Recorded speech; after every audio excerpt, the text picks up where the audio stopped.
Welcome to Waxing the Porpoise, the podcast that dives deep into the unexplored depths of cinema and occasionally the unexplained. This week, G-Baby and the usual suspect Steve turned back the clock to 1985 and examined the morally gray crime thriller To Live and Die in L.A., brought to you by the inimitable William Friedkin, and which stars WTP favorites William Petersen and Willem the Hog Dafoe. Join us as we discuss how this film inspired Steve's dad to join the Treasury Division of the Secret Service, one of the fucking most baddest ass car chase sequences of all time, revenge, and the gracefully synchronized movements of William Petersen, who makes a strong argument to contest the Hips title from our reigning champion and patron saint, Bill Hips Paxton. The porpoises, midnight companions, and keen observers. We're playing for blood, remember? Ditch the codpiece, we're going in dry. Let's wax this counterfeit porpoise.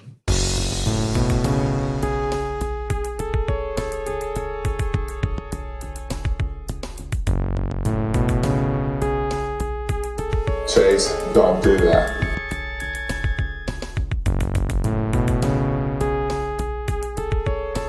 You see, we working on his brow chakra. We're just in back at the crown chakra.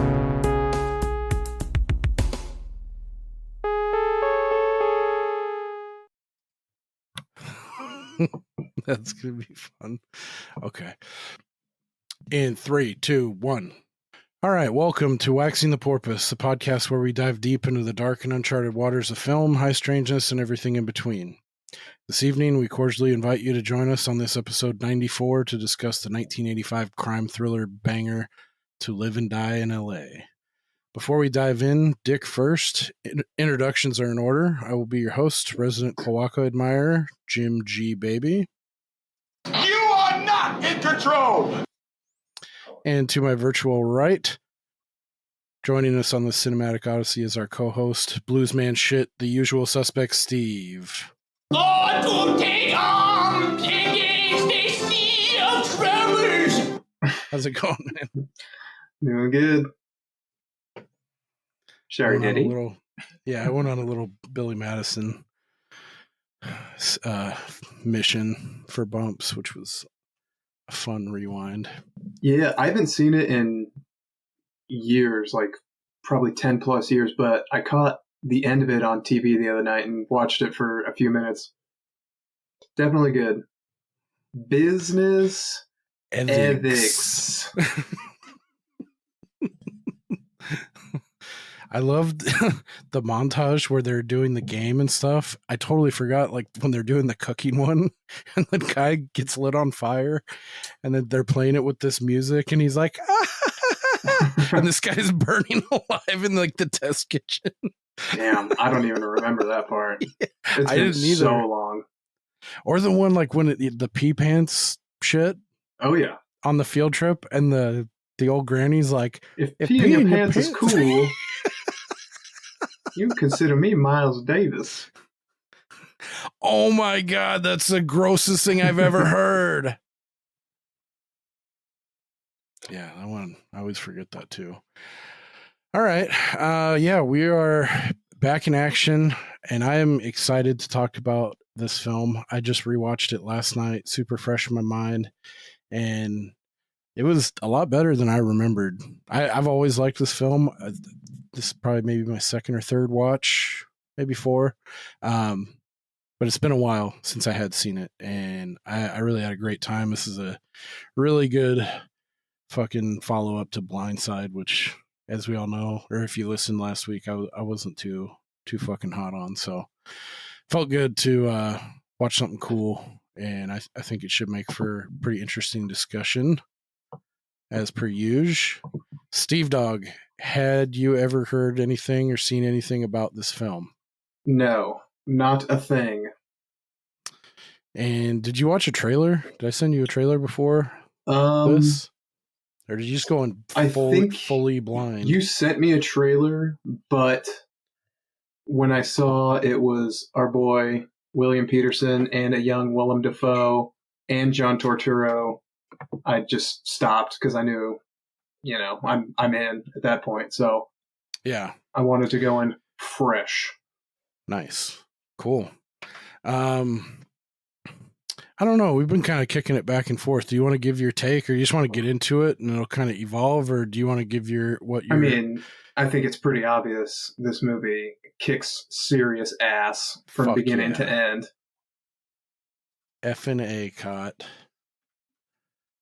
Yeah, You know what was interesting? I didn't realize this. I always thought they were just like LA cops, like this group of detectives. I didn't realize it was Secret Service, and then he's a part of the treasury, which is isn't that what your dad went into after his presidential run, or right before?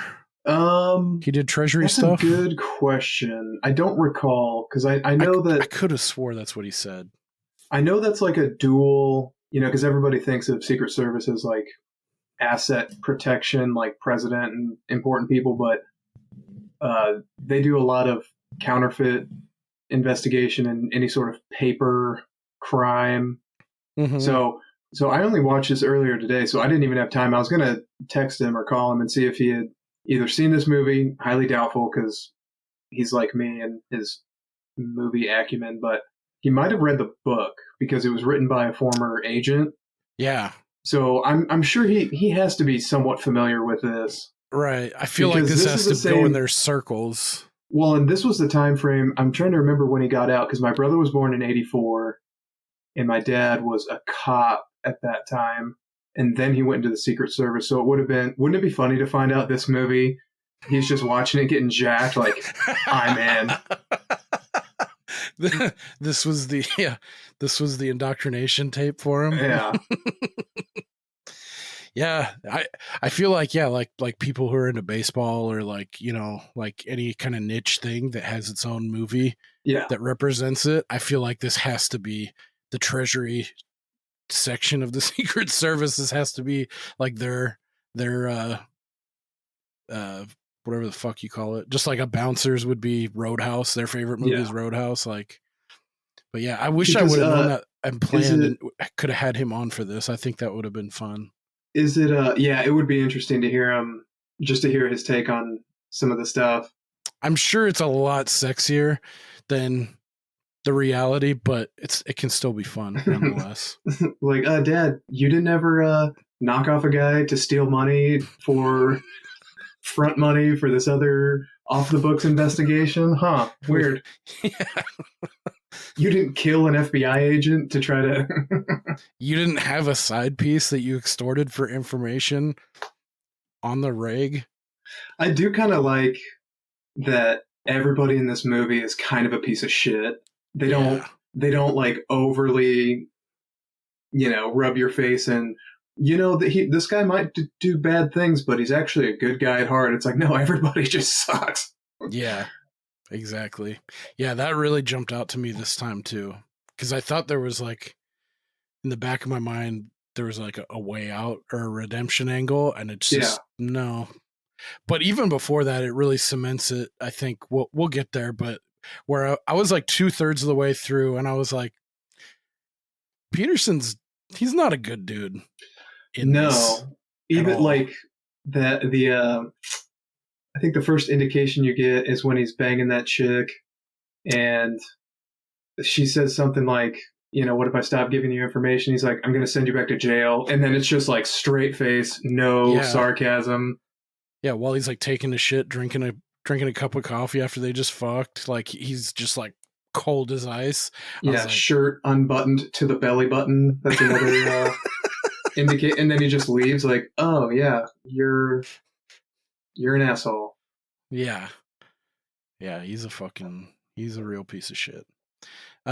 Great actor though. And so like we talked about with Mindhunter, because I've never seen this guy in anything. I was surprised that he hadn't done more stuff after watching Mindhunter. But in the back of my mind, I was thinking maybe that was kind of just a fluke, like a one-off where he did a really good job. After watching this, I feel the same way, even more strongly. Like, I can't believe this guy didn't get more work. Yeah, he's a bad motherfucker for sure on film. And I was wondering as I was watching this, I was like, because I have to feel like a piece of you or some of you comes across in your acting or your performance or whatever. maybe he's just like a dick. I've heard some stuff like later on when he went on to CSI and became like a household name, and like he got really famous from that because that was like before streaming, like event television. People were recording and shit like on their VHSs still. I heard some stuff like he was like a little bit of a prima donna. I think I can kind of see that like it wouldn't be a bridge too far to think that maybe his ego got a little bit inflated after that, or he's just always kind of like a fucking hot dog. Yeah. Well, he certainly pulls his nuts out in this one, literally and figuratively. Yeah. Yes, he does. Yeah, they shroud it a little bit, but he's definitely not wearing one of those skin shaded underwears that they use nowadays. Yeah. Codpiece. That's such a fucking funny word. Yeah. I just picture like a fish like loincloth. You just got like a big old fucking cod draped across your schmack. All right. So this film directed by William Friedkin. Yes. We've thrown that name around before. Did you do any background on him or anything that jumped out? A tiny bit. The Exorcist is his huge claim to fame. Probably what everybody knows that name from. Yeah, I saw a bunch of a buzz about the French Connection, which obviously I've never seen, but I've always heard of it referred to with reverence. So there's a lot of shades of this in that. Yeah. Like the car chase scene specifically, he's big like on like big open long set pieces. Like there's a really crazy car scene in French Connection too that's like highly revered. This one in particular too. This car chase scene is pretty good. Fuck yeah, it was tense as shit. But yeah, dude, French Connection, he's got a lot of films. It seemed like he's kind of like a John Carpenter. Like as his career progressed, he kind of cooled off and the critical reception wasn't there. But like late 60s through mid to late 80s, this dude there's a lot of shit on his file that is pretty significant. Although I think this film nowadays it's probably in that cult classic cliche territory, but I don't know, it's just one that's not thrown around a lot. I think it's because it's pretty complex. It's got a lot of depth. It's not like a turn your brain off action film of the 80s and into the 90s kind of thing. Yeah, I don't know. I mean, I'm kind of just feel like it should. Go ahead, sorry. Because it's like a, cop macho dude movie, I was expecting to find bad reviews from, IMDb or Rotten Tomatoes, and also a bunch of bad viewer reviews. I didn't find a lot. So I don't know if it's because the added wrinkle of, well, no, they're just like bad people. So right. That they're not championing them as like they can do no wrong. And yeah, I didn't see a lot of like serious criticism about this. Amazon is my favorite place to go find just absolute batshit crazy reviews these days. And the only real negative ones were like, doesn't work in my region, blah, blah, blah. There was a couple bad ones, but it's like, they weren't funny bad. They were just like generally like, I didn't like it. But I'm a boring person. Yeah. So IMDb is 7.3. So that's right in the middle of the 7.2 to 7.4 bell curve, which encompasses 98% of good movies. But then, Rotten Tomatoes is 88 with the critics and 79 with the people, which I guess I just would have expected it to be kind of flipped, that it'd be more of a crowd pleaser than a critical darling. But yeah, I don't really see what criticism you could have about it other than the soundtrack, which was horrific. And really 50% Wang Chung. When it got to the credits and I saw Wang Chung over and over, I thought, okay, this makes so much more sense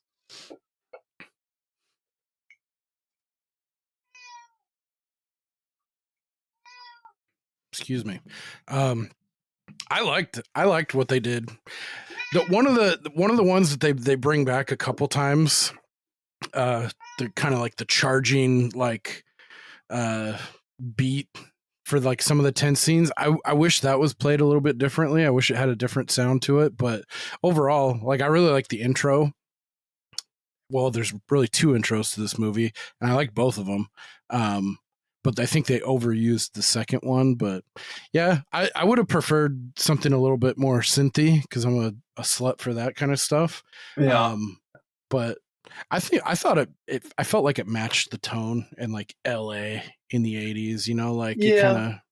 Yeah, I mean, in all seriousness, it didn't like take me out of it, and I wasn't like, oh god. But you know, it's fucking Wang Chung. They suck. Shut your hole, Wang Chung. Yeah. I did really enjoy the opening, not the intro, but like the opening sequence of in the hotel running after the guy. Dude, that was awesome, man. I really like how this opens up. We have two, like I said, it's kind of two openings. I don't know if you call this a cold open. Is that what that is? Where they just cut to like, we're following the motorcade and into the hotel. It's like you open up into the movie, no opening credits, none of that. And then so quickly, like the setup is these guys are Secret Service. William Petersen, who plays Richie Chance, pretty slick name, and his partner Jimmy Hart, kind of like the sage, like the Sam Elliott, I guess, to his Kurt Russell in Tombstone, if you think about it that way. And they have like it seems like they have a squad that they work with regularly of Secret Service dudes. And the Crash Davis and the Nuke LaLoosh of Bull Durham for the baseball fans out there. Yeah, that's probably more apropos.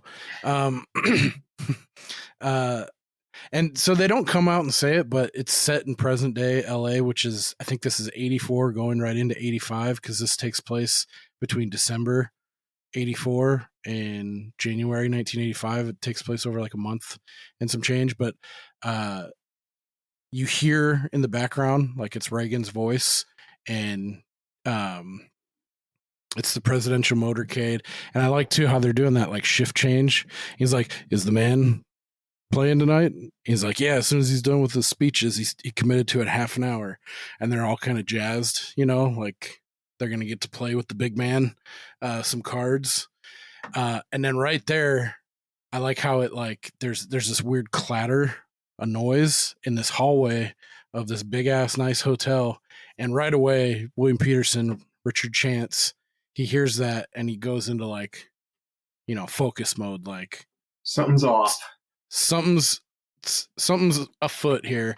And then so he starts going down the hallway, and then sure as shit, some dude briskly walks by towards the end of the hall. So he starts doing this fast walk, which this guy is fucking something about his gait. Yeah. Like, kind of like a bow-legged kind of strut.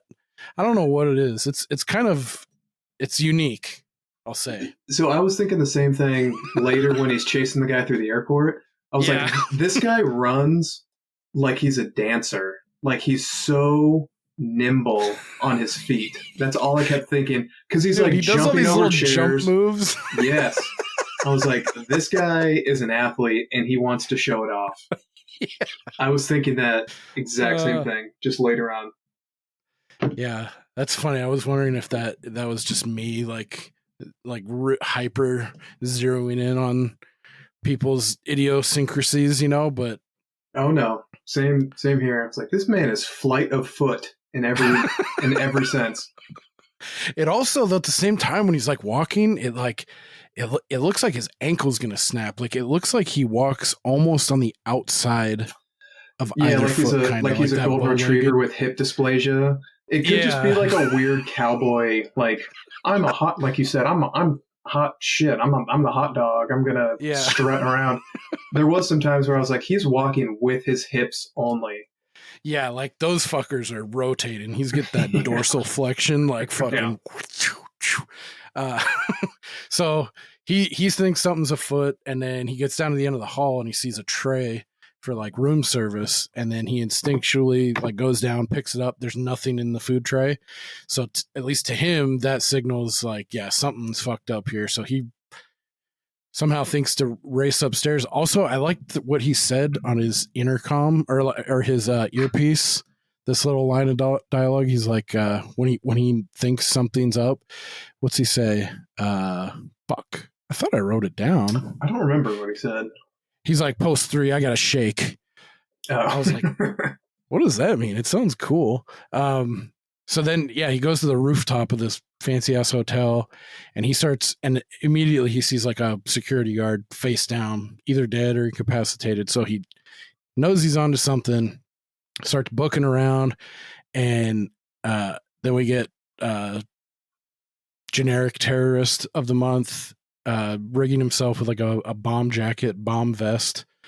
Reminded me, I couldn't help but think the end of Tommy Boy when he's like, is that really a bomb? He's like, oh no, these are just road flares. Yeah. It did kind of look Mickey Mouse, the setup he was having on, but yeah, he's like, death to America, all this cliche shit in the 80s. And well, I did think it was funny, but also kind of sad what the guy was saying. Because if you imagine like 40 years ago, if you were to look at other sort of geopolitical things, you might be like, man, that's so outdated. I can't imagine that's still going on today. And the guy's talking about like death to America for supporting Israel. It's like, oh, that literally could have been yesterday on the news. Cool. Yep. Glad we've solved this problem in the last 40 years. Yeah, it's come right back around, or it just never changed. Yeah. Cool. Yeah, and then so also when he's like, post 3, I got to shake, we get a quick shot to his partner Jimmy, who hears it over the earpiece. It insinuates that he hears something and he knows what's up. My problem with this part, I guess this is one of my few nitpicks about this movie. What is he climbing up the drain pipe? Yeah. How the fuck did he get up there? And why did he think maybe there's something in that code, like where he was, like spatially in the hotel, that he would think, or he would deduce that was the only place he could go. But I don't know. It felt pretty convenient to be like, all of a sudden his partner's climbing up the side of the hotel, question mark, and he just yanks the terrorist off the building, ostensibly to his death, but he does get off the bomb vest midair. Yeah. Yeah, I mean, why didn't they just put like because it looks like he's going to rappel down, and so this guy's climbing up a gutter or something. Yeah. Why not just put like a fire escape? You know, like he's going to climb down and this guy's climbing up and Bob's your uncle. Yeah. I don't know. It did seem, I was like, how the fuck did you know that's where you needed to go, to the top of the roof of the hotel? A, and then B, how did you get there? But yeah, he yanks him off. He blows up midair, and somehow Jimmy's unscathed. Buy me dinner first, huh?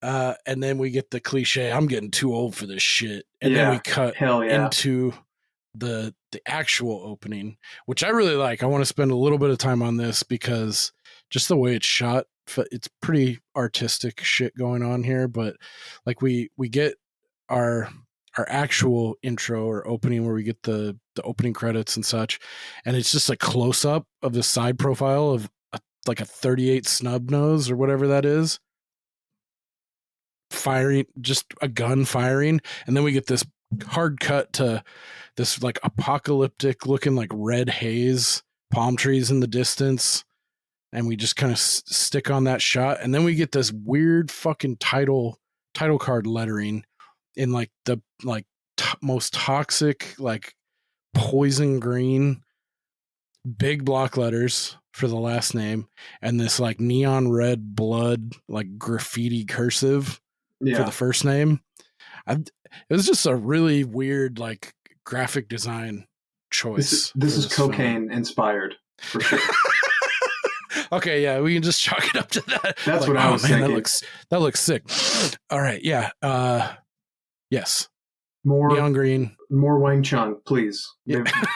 They are underrepresented so far. More radioactive green and Wang Chung. Yeah, I really like the intro and the title card and the opening credits sequence is a lot of fun. And then we cut to creepy Willem Dafoe, who's fucking young as shit, man. Like his face, he doesn't have like the seal cheek scarring is not in effect. Like he's a young ass buck in this.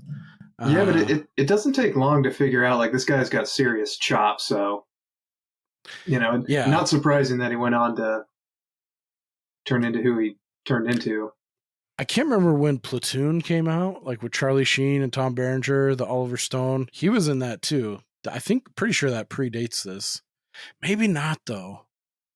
I don't know. I didn't look up his. I need to look up his IMDb and look at what his earliest role is. Maybe this is one of the earlier ones. But yeah, he's excellent. He plays a really good creep and villain in this. So we get like a quick intro to him. He's like some artsy fartsy. He looks like he's like one of these fucking avant-garde painter artistes. And then it closes on him, like sick ass pad, by the way, in LA. And he's just burning one of his fucking creepy ass paintings. And then immediately we get a shot back to William Petersen on a bridge. And the way they did, I mean, it seems pretty obvious, I guess, but did you get a vibe that they were trying to sell you that like maybe he had something going on and he's thinking about like committing suicide right here? No, I mean, just for a second, like they're trying to trick you. Like, no, I didn't think that. But what I thought was like everybody who's driving over this bridge thinks this guy's a jumper, but I just thought he was like being weird and pensive and thoughtful. Like this is my city, I'm going to take a look. But even when he jumped, I'm like, this is like some weird dream or, daydream or something. But so then when it's a bungee, I'm like, okay, yeah. Yeah. It's trying to feed into the fact that he's impulsive or thrill seeker, reckless, however you want to. What's Val Kilmer say in Top Gun? He's like, because you're dangerous. You're unsafe. Yeah. He does like a chomp like with his teeth. Yeah, he's and his partner Jimmy, I love it too when he's like, man, you fucking hot dog. It's like he is just a fucking hot dog in this movie. And it's fleshed out when like, so they're like he's just base jumped off this bridge, and then their whole crew goes into their local watering hole and they're all fucking hamming it up. And I don't know, he's just got he seems like he's coked out for most of the movie, especially here in the beginning. Like he's just high on life. He's a thrill seeker. I feel like they go through pains to establish that, which I think does it service because that's his undoing. And it kind of, they're spelling that out. Yeah, douchey, reckless. Yeah. He's like, you got to slow down, man. Like they're planting the seed pretty early. But most movies like this, that's how like the cop figure is your hero, and he's like he makes it through and fucking saves the day, and like no the ends always justify the means. Yeah, that like all that kind of shit. Reckless disregard. It is funny, but I like how they frame it like towards the end. Like it's like, no, this isn't where we're going with it, which is cool. Yeah, it is funny because his older partner's like, I'm getting too old for this shit. You need to be more careful. Yeah. And then he goes to try to bust a counterfeiting operation on his own and just promptly gets killed immediately. Yeah.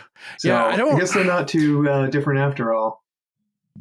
I mean, on one hand, I can see it if maybe he's just not intimidated by, so they're following this dude named Eric, aka Rick. He's called Rick multiple times in this movie. Masters, played by Willem Dafoe. He's our villain. He's a counterfeiter who fronts his cover is that he's an artist. But I was thinking maybe Jimmy just underestimated how dangerous this fellow was, maybe. And he just thought it was going to be kind of like a perfunctory. He got a tip. It says later he got a tip on a warehouse where they might be working or using. So maybe he just thought it was just like, oh, no big fucking deal. Like, I'm going to go here and jerk off, scope out the place, and we'll bust it. We'll bust it the next day with the cavalry. Yeah, because I'm trying to remember. It does seem fishy. The dialogue between old Dick Chance, and he's like, why don't I go with you? We're partners or whatever. That would probably make more sense on a rewatch, whatever his explanation was. Like, oh, no, it's no big deal. I'm just going to go around, kick some tires, hopefully don't get shot in the head with a shotgun, and then come out alive. But which I like that mirror image too. Like they both meet that same fate. Spoiler alert. Yeah, and I do like how he is an artist, and you need that sort of artistic quality to make a good counterfeit bill. Yeah, it makes sense. Like they dovetail. I do love a good montage when he's making the plates and all that. Yeah, I was wondering what your take was on that. I found it super satisfying. Yeah, super awesome. That's the kind of exposition I like, is when it's like, even I mean, some people turn their nose up at a montage, but fuck, I'm a sucker for a montage. And I think this one's really cool because it's pretty complex. It's pretty long montage and really goes from point A to point B, it looks like. Well, and it's so good and thorough. There's like a small part of my brain that's like, should they be showing all of this? Because the opposite is when they're like just showing a guy like fucking with one thing, and then they skip to the end. It's like, wow, it's a perfect $100 bill. Yeah. How did that happen? But yeah, in this case, especially with the old bills, it's like I could see how all of these steps in order would yield like a perfect result. Yeah. Even all the way down to like the dryer. Yeah. That he used, like some old industrial ass fucking commercial grade dryer, and thinking, I mean, it must have been trial and error to figure, like, it looks like he put a shirt or two, and then those cheap, like, poker chips that you can buy at any five and dime, to that something about that texture and that combo, like, gives you that weathered feel to the bill. But so like some of this equipment, I was like, fuck, we're in 85. I was like, some of this shit seemed pretty technologically fucking going. Like the etching on the plate, like the template plate, like metal plates for the bills, and like that fucking big like overhead projector kind of looking thing that fucking flips over and goes like and fucking, even before he goes to like paint, and like the ratio of like the different paint colors, like he starts out with red. You're like, whoa, why is he going like bright ass red? And then you see these greens and whites, and then a couple more passes and it starts, oh shit. Like I'm a sucker for that kind of stuff too. That was really cool that it felt, and all the way down to like getting the backside and then putting that big ass fucking paper cutter. Yeah. Like, yeah. And even still, I think there's a part too where they go to that crooked ass lawyer. And I don't know if he was just being a chump, but he like takes it and he's examining it and he's like, yeah, I've seen better, So it's like, even going through all, if he was being real in that moment, even going through all the steps that Dafoe did to like make it look genuine, it's like, it's still a little bit off. But dude, I've seen like, I saw an episode of Modern Marvels one time on like the US Mint, and showing how they make coins, and like the specific like grade of like cotton and like the fibers and shit that they source for actual paper money, and like the different ratios of ink and shit. It was like way more complex than I thought it would ever be, but pretty interesting. Shit. Yeah, it's come a long way, that's for sure. Yeah, these two guys, it's like a couple words like stick out, like in Manhunter, his word was like sport, and in this one it's amigo. That jumped out to me. He's like, hey, I thought we were partners, amigo, or like like as a term of endearment, like, I'm not gay. I love you, amigo. So yeah, our boy Jimmy Hart, best friends of 7 years, He's like, he's my best friend for 7 years. Most righteous dude I ever knew. Yeah, he gets fucking blown away. Chest shot, then followed up with the dome piece. So his crew comes in, hauling balls to the warehouse that's since been stripped the next morning, and the only thing that's left is that dryer. And Chance finds one of those cheap ass poker chips, and then they go outside and finds his partner in the dumpster. So, like, this is the point. They're setting the stage for, like, oh, awesome, like a righteous, like, revenge trip now. Yep. Like, this is where we're gonna go, and it starts adding pretty quickly a lot of layers to this. It's way more nuanced than just a straight, I'm gonna avenge my partner's death, which I wish there was more of that kind of thought put into action films. Like, yeah, I'm a sucker for, fill in the blank, any 80s action movie from 85 to the present even.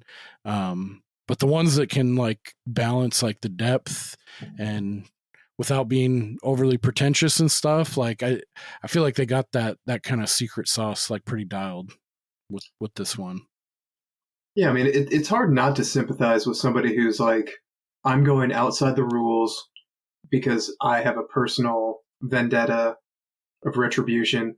And then I feel like they perfectly add his new partner who's like the sanctimonious, like, we should be doing everything by the book.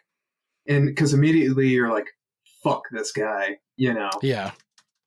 Although I do like when he's like, I'm not a snitch, man. He's like, you just should have told me. Or like, he doesn't, I mean, he is kind of a Poindexter, but he's got a little bit of depth himself too, which I liked, that he wasn't just this fucking stuffy, like, he does. I'm by the book, like he's got some. Fair. It's a very fair point. He's not like a Corporal Upham where he's just like a little windbag from the very beginning. So his little speech comes after when they go to surveil I guess we're skipping ahead a little bit because it don't matter. There's a lot of shit in here I feel like we're gonna skip if we're gonna stay on schedule, because it's pretty nuanced. So when we first see John Turturro going to the airport buying a ticket, they figure out his shit is counterfeit. They chase him down. Awesome chase scene. Very cool. Twinkle toes going up and over the people mover and all the chairs. That's when, what was I going to say? So that's when they figure out. Yeah, so the new partner, they chase down John Turturro, they arrest him, and then they figure out that he was supposed to deliver money to this crooked lawyer, that the lawyer says he didn't get it, but Turturro says he does. So then they surveil the crooked attorney, whose name from I forget. Across the street in a church. His name was, what the fuck was his name? Like Max Maxaway or something. Yeah, Maxfield, Maxwell, Max something. Waxman, even Max better. Max That really Waxman. rolls off the fucking tongue. Yeah. Yeah, and his new partner, what's his bucket, fucking falls asleep. Yeah, falls asleep on his shift. And then after that, he wants to give the guy a speech about, we do things the right way. It's like, you boned this. You did this because you fell asleep. Yeah. Yep. Wait, right before this though, before we get too far, back to the airport chase scene with John Turturro. There's one funny part I liked in the bathroom. So he goes into he gives chase, and he goes into the bathroom and he's hiding in one of the stalls when William Petersen busts in there and gets him out. Like he's running through with a gun through an airport. So finally, by the time he's got Turturro up against the wall, the cop that comes in, like the airport cop, he's like, hands up, motherfucker, and then Petersen has to turn around like, oh, he puts his gun up, which I was like, that seemed like, along with like trigger discipline, like he made a point to like take his gun and point it up to the sky. He didn't point it at the police officer. And then with his other hand he's like, I'm Secret Service. And then And then Vukovic busts in and points the gun at the airport cop, and he's like, who the fuck are you? He's like, I'm Secret Service. And then there's like some just Joe Schmo in the background, like right there. He's like, who are you? He's like, I just came here to take a leak. I was just going to take a leak. Yeah. That's like one of the very few like gags or like slices of comedic relief. I just like how they just like, you're in and out with it. But yeah, so right after that, they're staking out in a pretty sick ass church that just happens to be perfectly right across the street from Waxman, who something about his face, like at the very beginning, I was like, dude, that kind of looks like Joel McHale, but I could see as the shot progresses, you don't see it. Just like the opening shot when he like opens the door to let that bitch in. Like the side profile is like, dude, that looks just like a super young ass Joel McHale. It was tripping me out for a second, but well, you'll be happy to hear that he died in real life. Yeah, this guy, not Joel McHale. No, Max Waxman. Yeah, he died at 60. You want to guess how? Pulmonary embolism. A fucking avalanche. Whoa. I haven't dug too deep into it, but that sucks. Yeah. Must have been an avid skier. Yeah, what a shitty way to go out. So also I think this is where we like one of I don't know if she fits femme fatale, but she's basically like the villain's like mistress who's like she's in on his game, like she's like basically a partner with Willem Dafoe, this real leggy, like legs 10 feet tall Amazon woman. She must be like 5'10", 6'1", something. Yeah. And she goes in and kind of softens up Waxman. She honeypots him. Yep. And I always forget too. I was like, was John Turturro selling wolf tickets and bullshitting? And I was like, oh yeah, that's right. He was telling the truth. So yeah, they go to Waxman, who said that, Turturro, which his name too, it's Cody Clay, and they call him Cody in certain parts. And then later in the movie, they call him Clay. I'm like, who the fuck is this? And then in the end credits, it's like Cody Clay. I was like, enough with all this alliteration. You couldn't name him something distinct. Anyway, that pissed me off. I was having a hard time distinguishing all of the women in this movie. I thought they all could have been the same person in my mind. Yeah, I don't even know if we ever get like Petersen's CI, the gal that he's banging and extorting. I don't even know if we get her name. Her name is Ruth. And I never would have guessed Ruth in 8 million years. She also met an untimely early death, unfortunately. Really? We have like a curse situation with Friedkin going on? She died. So her dad died. I don't know why I went down this rabbit hole, but her dad, because I couldn't figure out which woman was who, because looking at the IMDb, I'm like, I don't know who this person is. So it took me a minute to figure out. Her dad died when she was like 16 of a sudden like brain tumor. And then she died at like 63 or 64 of Alzheimer's back like 2017 or maybe further back. Damn. I don't have it written down, but yeah, super sad. Yeah, that sucks. I mean, I know there's definitely a lot of shit in the Exorcist film that went wrong. Like that's been called a cursed film for sure. Wonder if any of that followed around old Friedkin.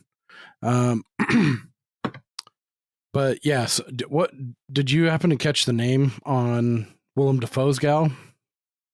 Main squeeze? No. So she goes in, she honeypots the dude, trying to get in at the truth, and then he starts making a move on her. He's like, oh, I want to go out in the rain, and like opens the door for Dafoe to come in. And then so she makes out like she's into Waxman. Dafoe comes in, is like, what the fuck? You steal my money and try to fuck my woman, like. So he starts working him over and leads him to the safe. He's like, fucking open it up. We can be friends again. And dude takes a swipe at him, takes a swipe at Dafoe with like some like fucking like vase, like fancy ass paperweight, cuts him, and then we get a fucking dick shot. Yeah. Fucking Dafoe blasts him right in the. I feel like they were pretty like explicit in the positioning. Like Yeah. that was like a no doubter, dude. He got shaft and balls, I think, on that shot. Not as graphic as the end of Pulp Fiction. Spoiler alert. Have you ever seen Pulp Fiction? Oh, yeah. Okay. Yeah, it's not that graphic where you actually see a fucking dong floating through the air, but some of the noises, I feel like he acted like the torment and pain of being shot in the dick pretty well. What are you talking about at the end of Pulp Fiction where you see a dong floating through the air? What do you mean? That dude, the cop who was fucking raping Ving Rhames, when he turns and Bruce Willis, he blows his dick off with the shotgun. And it shows it?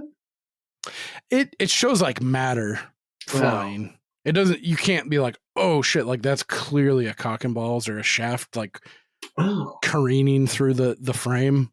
But that's just always how I took it. Cause it's just like it explodes. It's a little bit more graphic, I feel like, than this crotch shot. Anyway, sorry to derail.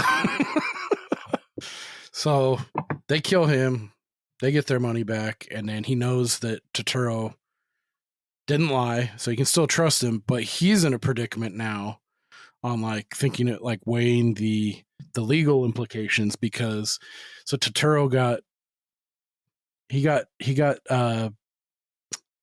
nipped trying to, I can't remember how much money it was. 40,000.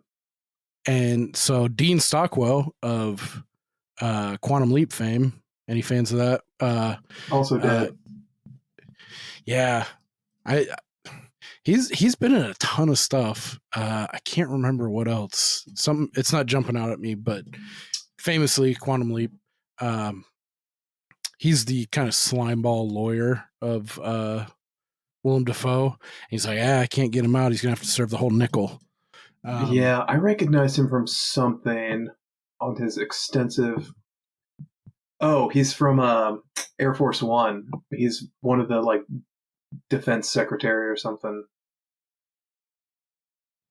It's been so long since I've seen that movie. I can't even remember.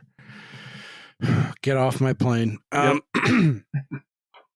So yeah, so now Dafoe's predicament is he's thinking, well, Turturro's gonna fucking roll on me, because he visits him in jail. He's like, you got to get me the fuck out of here, man. I was caring for you, and I fucking didn't lie and all this shit. So he's like, don't forget about me. And so Dafoe's worried that he's gonna roll on him, try to make a deal to get, so he doesn't have to serve the whole bid of 5 years. And I think it was like San Luis Obispo or San Quentin, something. I can't remember. Yeah, San Luis Obispo.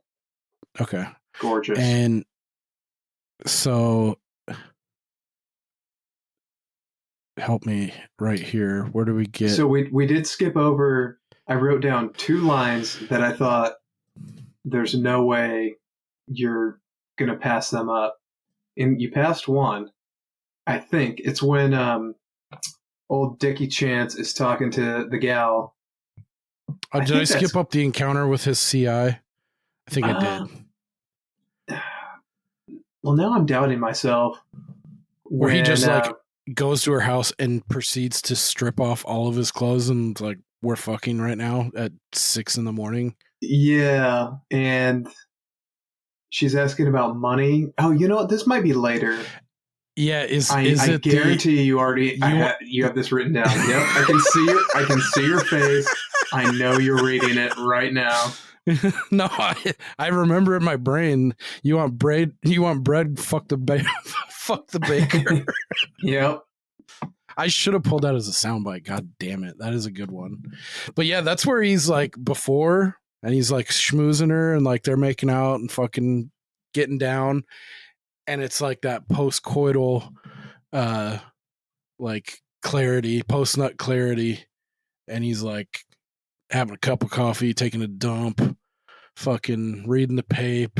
Just disgusted by her. She's an annoyance now. Before it was like, I was like, is this his like side piece or his woman? You know, even like, that's how I took it. But you don't find out until like later that morning. She's like, oh yeah, I'm giving you information and you're keeping me out of jail.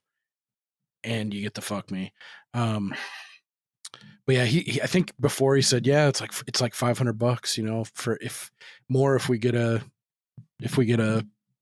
conviction or something or an arrest. Yeah. And then the next morning it's like, how much again? And he's like, oh, well, we got to see how this kind of shakes out. He's like, yeah, if you want fucking bread, fuck a baker. Like I did. Yeah. I knew that would hit your tuning fork. Oh yeah. Excuse me, these fucking allergies, man. I got like a little tickle in the back of my throat. It's fucking driving me nuts. So, dude, I quit taking notes at this point is where, because it's so much shit. So this is where Willem Dafoe goes to his like street toughs and is like, this guy's going to flip on me for sure. We can negotiate a price for you to take him out. They try to take him out. He does not die. And that's when Chance comes in, or you know what? He might have come in before the attempted whacking. I think he did because that's when he's like, yeah, if you don't want to play ball with me, I can't fucking help you in here.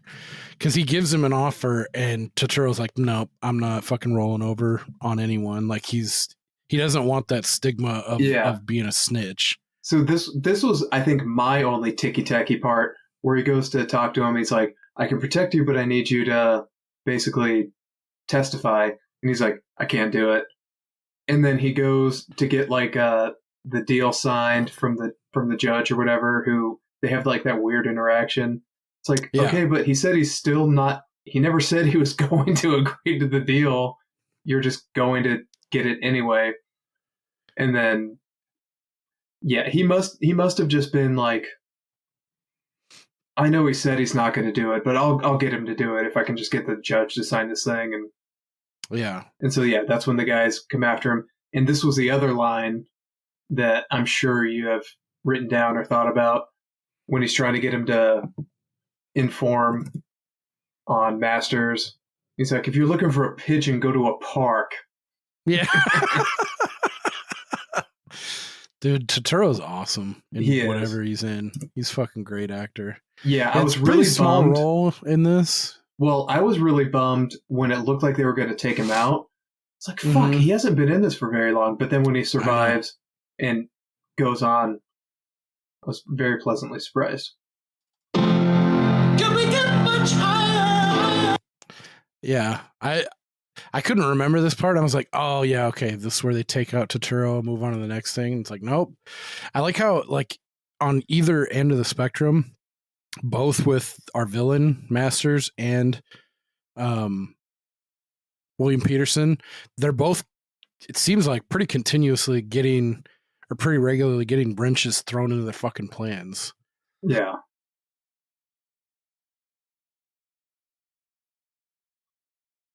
Like, it's not like the villain usually, like, maybe one or two things go off, but he's got his plan, and it's like, it's the protagonist, like, working against, like, these setbacks and, like, you know, working up to the final arc in the third act and overcoming finally. You know, I feel like Masters, like, he puts the hit out with this element that he knows that can do, like, his dirty jobs, and they fuck up, and then he goes back and he goes into their inner sanctum. He's like, what are you doing in my fucking crib, man? Like, and he's like, not giving a fuck. He's like, you owe me paper, you know, like, job wasn't done. And like, he gets his ass kicked. Yeah, like, he gets thrown around, fucked up. Yeah, because I was kind of expecting Dafoe and his boy to come in there and just ice everyone, but it just turns into a melee where everyone's getting fucked up.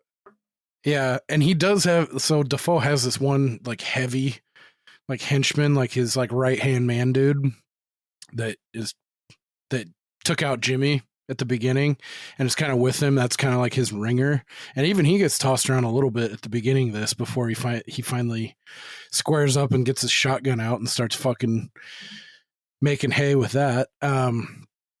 So yeah, I thought it was interesting how they're kind of both kind of they all have their own sets of problems in this that they're trying to navigate through. I feel like we gotta skip over a few things. One thing I did want to point out, I don't know if this jumped out to you at all or not, but Dickie Chance's boss, I think his name was like Thomas, whatever. When he requests, he's like, I need 30 grand. He's like, no, the limit's 10. That's Robert Downey Jr.'s dad, Robert Downey Sr. Oh, yeah, I saw that name in the credits, and I did not recognize him at all. Yeah, I wouldn't have guessed it, but when you say it and then you look at him, you're like, oh yeah, I can see it in the face, but it's not like a one-to-one like spitting image of his dad kind of thing. But I just thought that was interesting. I did a little bit of rabbit holing on his dad's career. Kind of a weird character actor career in Hollywood, not like a big mega name. But any hoodles. Yeah, so fuck.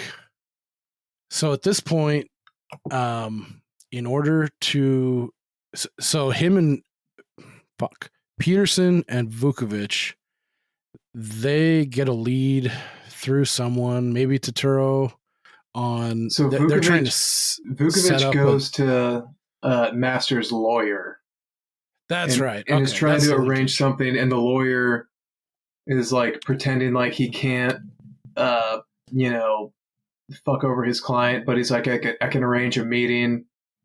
And so this is where they trot out with the lawyer, like they're trying to play like he's got some reservations, like, oh, I'm representing this guy, he's kind of scary, like, yeah, like he's like pretending he's using subterfuge to kind of like play both sides and get the cops in, like, yeah, I'm wanting to help you because I'm afraid of this guy actually. So yeah, maybe it comes across as more legit, but I forgot. That's the linkage, how they get the meeting set up, and they're like bankers or something from the Dutch Antilles. That's their cover. Yeah, and it seems pretty thin and obvious. Yeah, the whole time I was like, doesn't he see right through this? And I feel like Masters does. Yeah, he does. But he's just letting it go because he's fucking sick. Like, maybe like he's hot dogging, like, let's see where this fucking goes, he's just playing chicken with him. Well, maybe? We find out later that the lawyer who was pretending like he was on the side of the cops, he was actually, in the employ of Masters the entire time. That's right. So he knew the whole fucking time, like, what he was dealing with. Yeah, he was serving him up on a silver platter. And that's why when, skipping a bunch here, when they need the front money, so they go rob the FBI agent, they kill him, long story short. And then when they bring the money back, that's why Dafoe's like, nice work, because he knew exactly what it took to get that money. And dude, yeah, we're skipping that chase scene was so good. Yeah, we're not selling it very well here in the interest of time, but there is a fucking super tense, super awesome fucking all-time car chase scene that even this time too, I was like, oh man, like you get fucking invested at this point, because we're at like the 3/4 mark, I think, maybe. And you realize so like the short version would be, Chance is trying to do anything he can to track down the counterfeiter who killed his mentor of 7 years or whatever. Yeah. So the lawyer arranges a meeting with the counterfeiter, and so they're asking for some exorbitant amount of money in counterfeit like a down bills. payment for 30 grand is what he needs. Yeah, and Masters is like, yeah, I'll print you $1 million in bullshit money, but I need 30 grand cash up front. And they're like, well, we can't get that, so we're going to rob this this other guy that we're aware of. And the robbery does not go well. No. And I like how they plant that seed a little bit earlier, because it doesn't seem like a convenient plot point, even though it does seem like that. But earlier, like, because with Petersen's CI, the gal he's banging and getting information from every so often,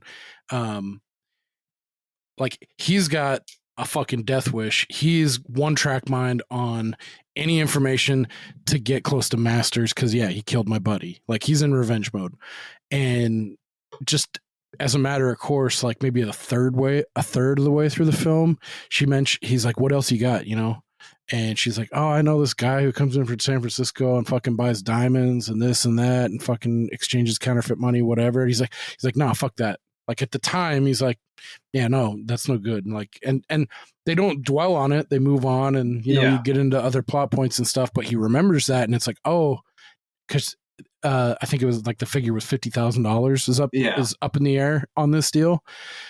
So now all of a sudden, when he can only get a max of 10 in this sting operation through proper channels with the treasury department, he's like, fuck that. He's like, Vukovic, check this out. I got a lead on this dude who comes in from San Francisco, blah, blah, blah. There's 50 grand. He's like, what if we just fucking, who's going to fucking know about it? He's like, you're not saying what I think you're saying, and he's like, I can't be a part of this. And that's when his like conscience comes back into play as the straight man in this. But sure as shit, like he doesn't want to be a snitch, or he doesn't want to be, I think he calls him a pussy. Like, that's pretty tough to come back from. So yeah, Vukovic is in. Fuck. It's such a gut punch when they find out, like, oh fuck, like what have we done? So they braze this fucking dude coming from San Francisco on the train. They get him, leads to one of the best car chase scenes I've ever seen in my life. The dude they braze ends up dying. He gets shot, and fucking dude, Chance and Vukovic get swarmed by like fucking 4 or 5 cars. They finally make it out of there. And then on like the debrief, like the next day or the day after or something, in their treasury department, Robert Downey Sr. is like giving the spiel, like, and in other news, there was a fucking robbery. It was like and the dude from San Francisco was an Asian man.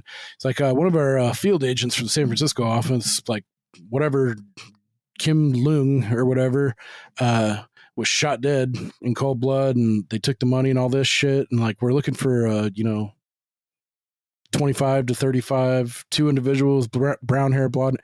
And the zoom in on Vukovic when he's sitting there amongst his other cops and shit, and he's starting to sweat. And then even Petersen, when they zoom in on him, dude, he looks like he's been on like a 3-day bender. He's like, eyes are red and bleary, and like he's got his button-up shirt down midway to his chest, and you can see like he starts breathing heavy. He's like, oh fuck, dude, it wasn't just some fucking gangster, some fucking throwaway crook. This was an FBI agent with probably a family and a career that we fucking killed for my fucking revenge. I mean, and it makes sense because when they picked the guy up, you could tell immediately that there were so many other people watching him and converging. And then when it was like almost like a fucking Smoking Aces thing. It's like, how many different people did this chick tell about like this deal? Never seen it. But at one point where they get cornered on the like on-ramp, and when they all jump out of the car, just the way they're aiming their guns, it's like, oh fuck, these guys are cops for sure. Yeah, and because I feel like if there were like real dyed-in-the-wool criminals too, like, yeah, you're dying. That's Mag Dump City. You're not getting out of that. Yeah. But it is a nice gut punch, like that you get when they come to the realization that they just got a fellow FBI or fellow Treasury dude fucking iced. That's an awesome wrinkle in this. Like, you don't see that. It's like we talked about, everyone's a piece of shit in this, including our main protagonist, and it's like he's really a piece of shit now because he's going outside of the law. He's doing all this shit because he's got that narrow mind. He's fucking impulsive as shit. Like, I like that there's actual stakes and like there's consequences in this film, and then God, being in Vukovic's position in this too, you feel for him because it's just like, what the fuck have you gotten into so quickly? Yeah. Like, so Vukovic didn't kill the guy, but he feels responsible for getting the guy killed. Right. I mean, he was in it. He's part of the shit. Yeah, so him and Chance are like fighting in the stairway, and boss comes up like, hey, make sure to fill out that order. It's like, dude, if you only knew what was going on right under your nose. So is it after this? Did he already meet with scumbag lawyer? Or I think he talks to him again. He's like, okay, give it to me straight. Like, what am I looking at? Vukovic is like, if I come clean, or what's it going to take? What are my routes out of this? And he's like, basically fucked any way you look at it. Well, I think he says like minimum 10 years. Yeah, unless you want to snitch on your partner. And he's like, I'm not going to do that. But he's still thinking about it. And that's when he gets the call from Chance, who's like, it's going down tonight. We're doing it. And he's like, fuck. All right. Yeah. And he, to his credit or to his folly, he sticks with his partner. That was another thing too, is like, I don't really buy this like allegiance because it feels a little forced, and I don't know how long he's known this guy, and like why do you feel such like I get the, you know, the thin blue line and the fucking not wanting to be a snitch and like those kind of trappings, but I don't know. I mean, I get it.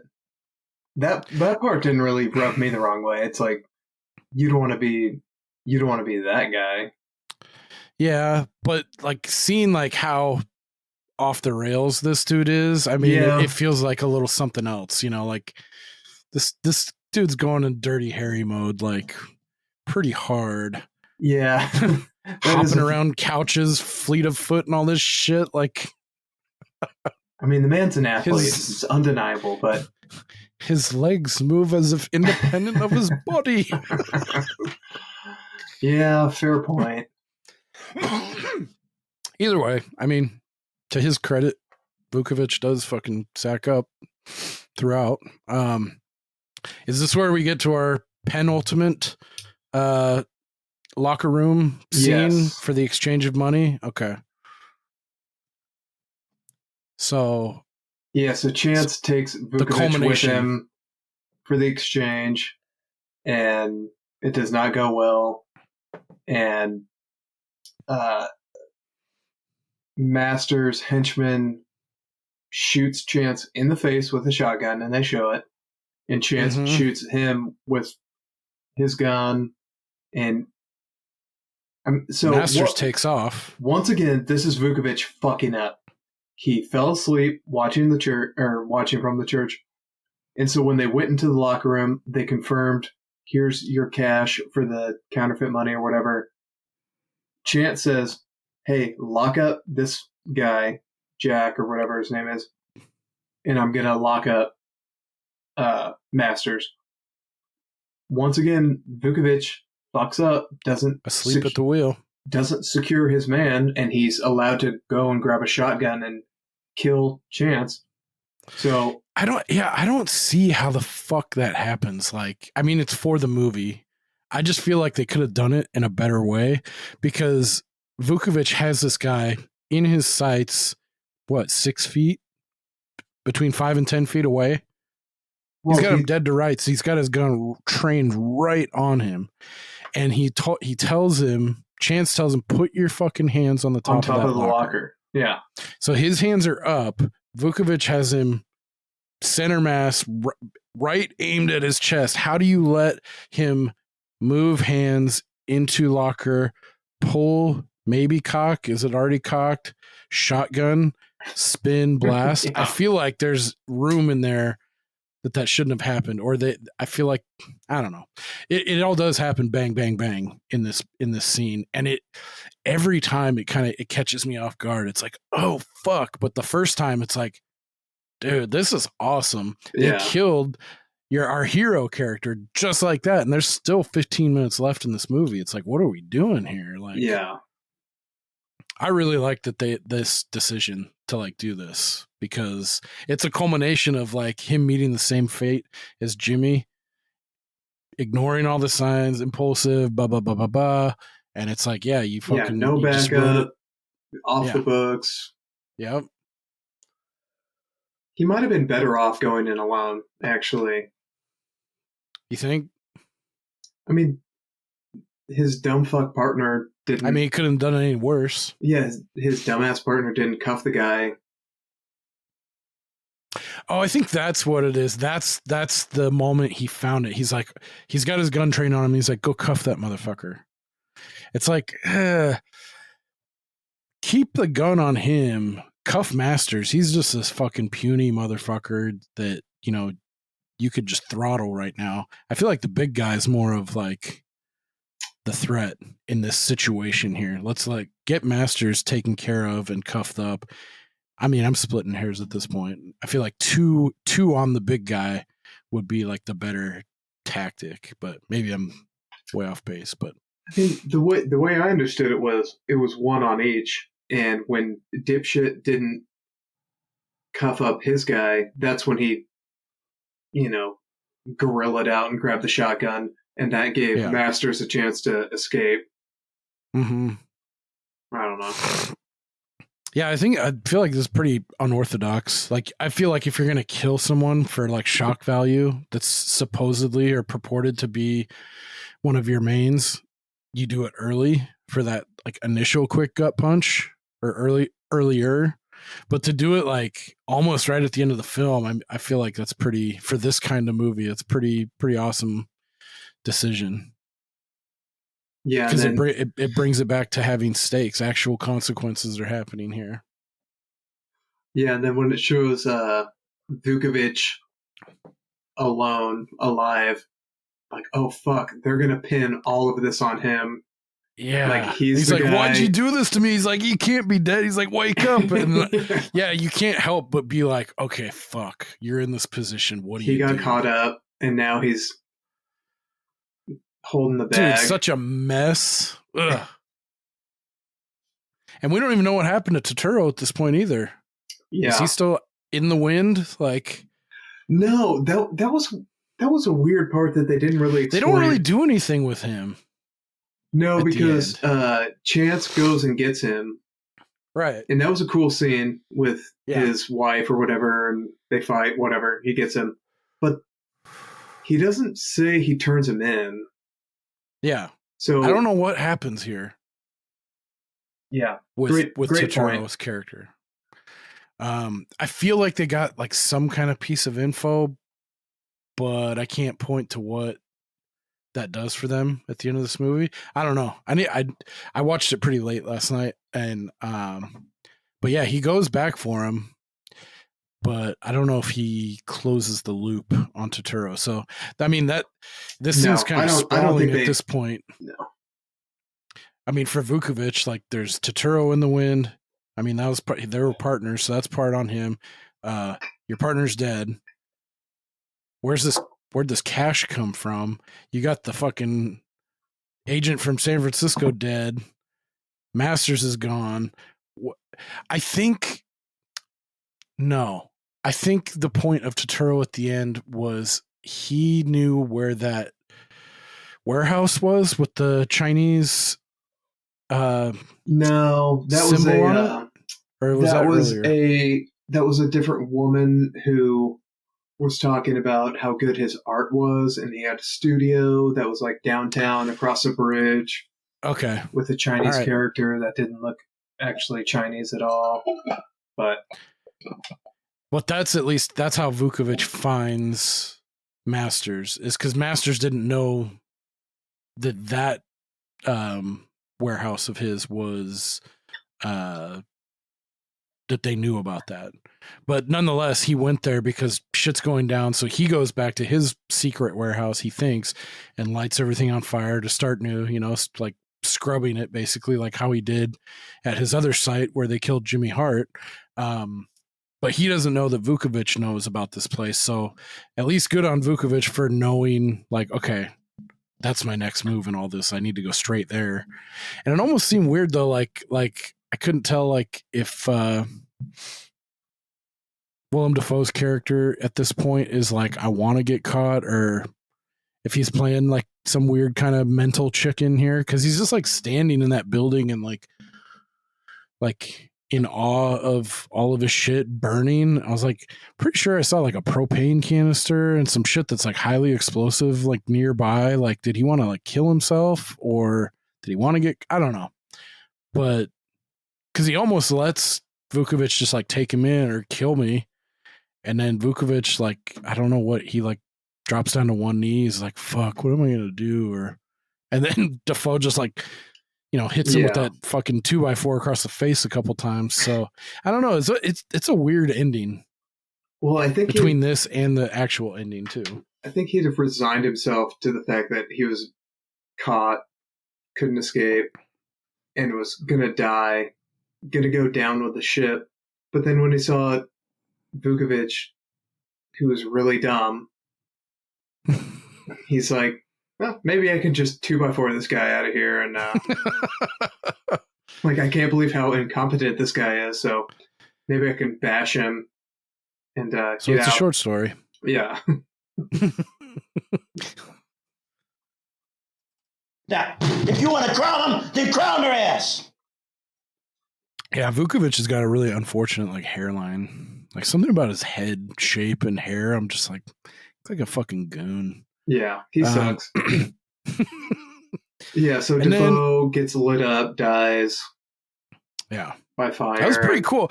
Pretty epic death scene, actually, though. I've seen some way shittier endings that are like super anticlimactic.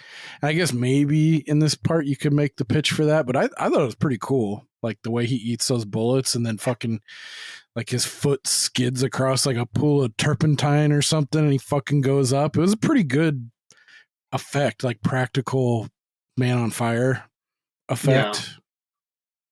Thought it was really well done. And like he's screaming and shit. Like I bought that whole thing. So that's pretty cool.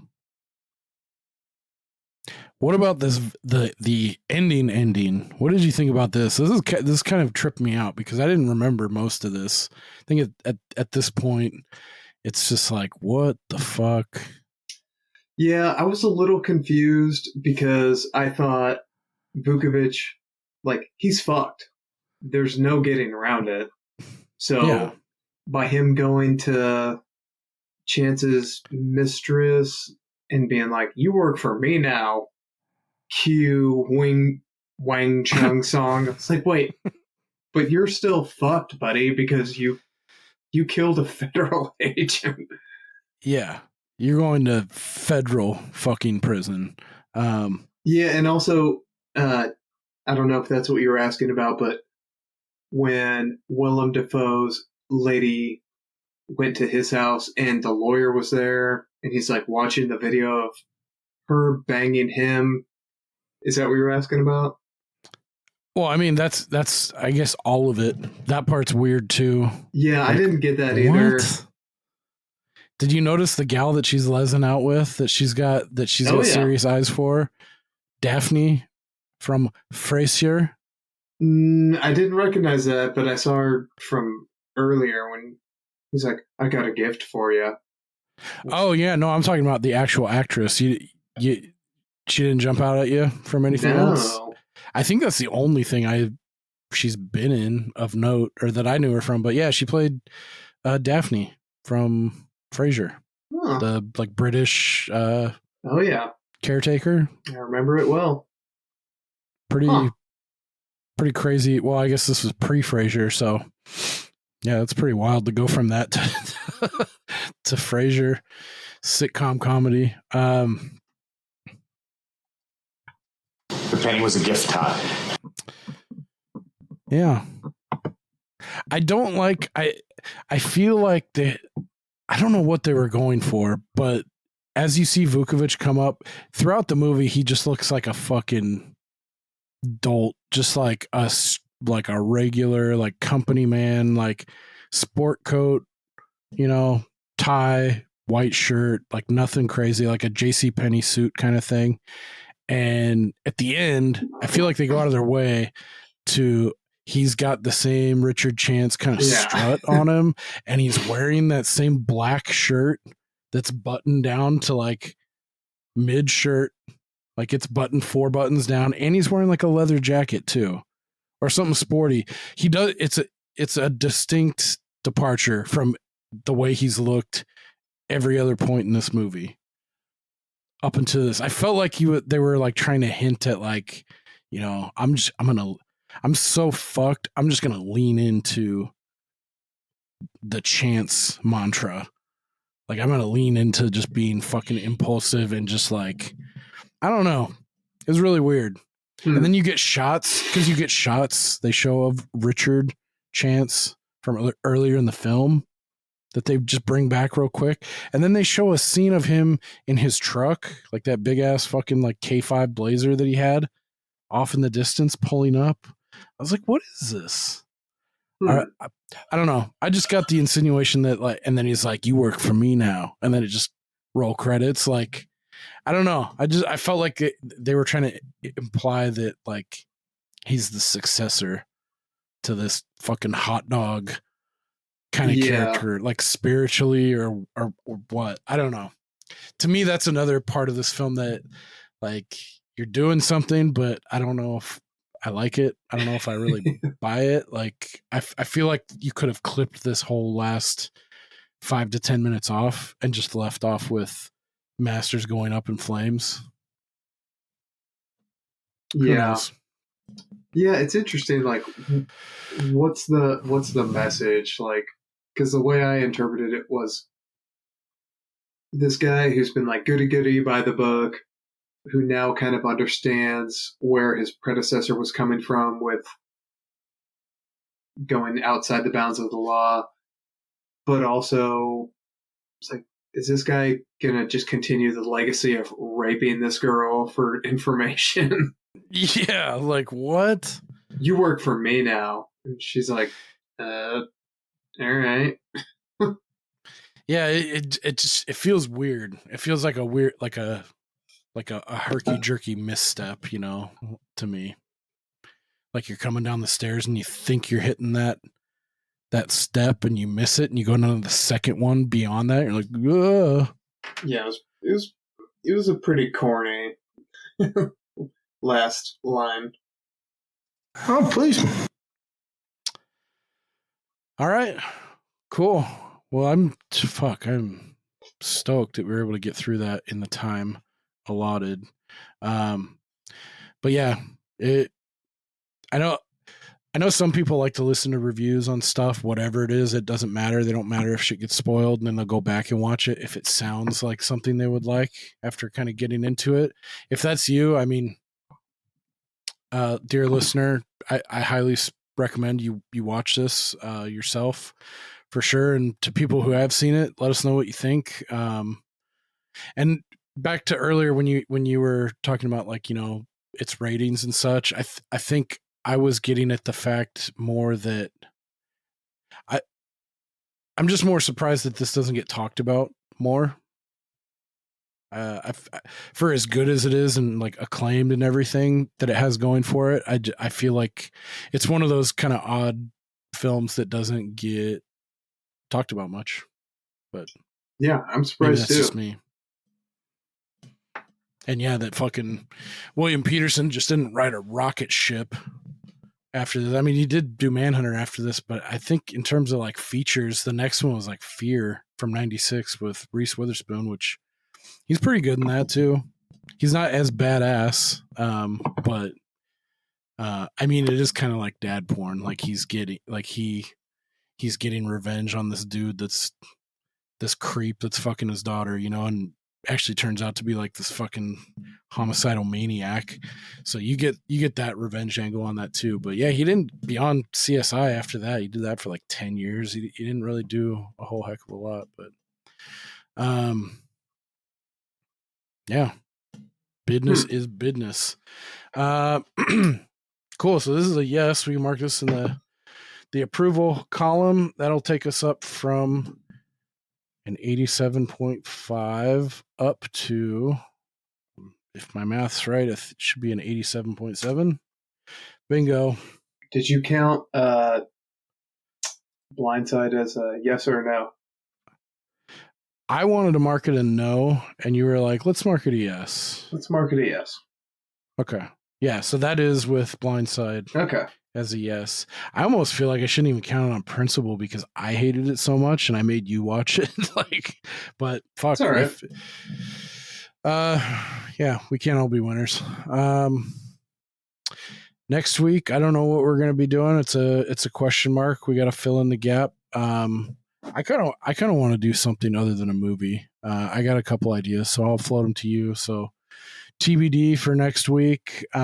We do have a pretty solid slate beyond that. We have a couple guests confirmed for some films that should be good. And then we're coming up also too on our 100th episode here very shortly, which kind of marks the second year of doing the pod, which is kind of weird.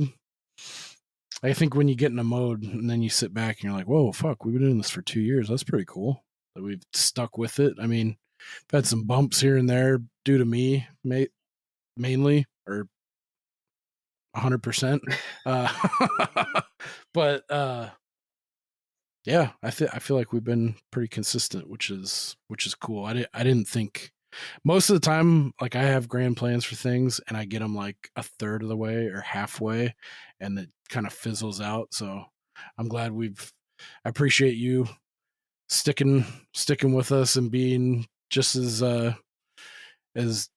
amped up and excited to do it week by week. So, and we've got to meet a lot of cool people along the way and made some cool relationships and we've been on I mean, I didn't even count all the other spots we've been on too that have been really fun the past couple of years. So shout out to everyone else that's come on our show or has invited us onto theirs. It's been a lot of fun. So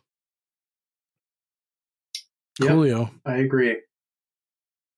I guess we're done with the To Live and Die in LA talk. Is there anything else from the movie that we skipped over you want to touch on before we get out of here? No, I don't think so. The only other thing that I had written down that I thought was interesting was they had produced so much counterfeit money that it inadvertently made its way into the stream, like currency stream, and they were finding it years later. The Secret Service was, because it was so good. I just thought that was interesting. Yeah, that is fucking A. I mean, at the beginning too, like the opening montage, they show like some of the places that are like, 20s and 50s aren't accepted here. Yeah. Because of how rampant it was going through. And I think Jimmy Hart even talks to when they had a bet going. He's like, you can believe that Ramirez tried to pass me off with a fucking phony 50. Yeah. Like,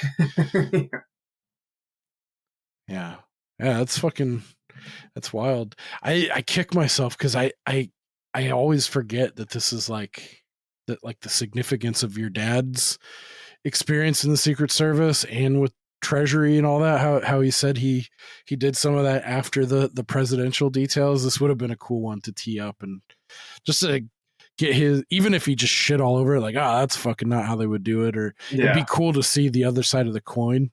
But I gotta think at least certain points, this has got to be kind of a cool or an enjoyable watch for someone, like highlighting something that they did, even just for the car scene, if that was it. That's, yeah, I can't say enough about how badass the car chase in this is. So,